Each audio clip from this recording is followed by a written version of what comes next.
Bektemirdan 3 sotik 5 xonali katta joy olaman akalar uchun xudo xolasa bitta katta joyimiz chiqqan. Ko'chalar ham kengish.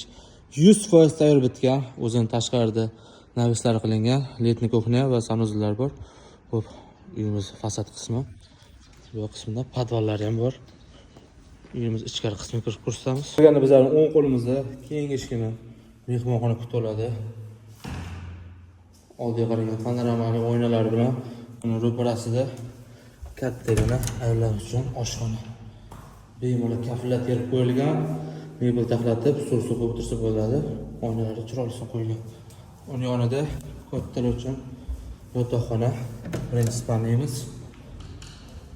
Razmerlari anchagina kengish. Va bu yerda общий sanuzor.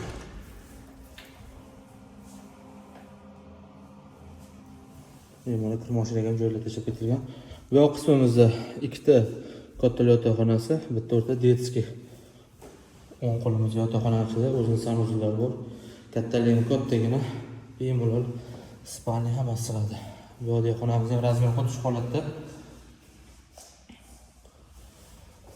Bu bolalar yotoqxonasi. Bolalar yotoqxonasidan orqaga o'tadigan joylar qilingan. Orqadan bemalol foydalansa bo'ladi.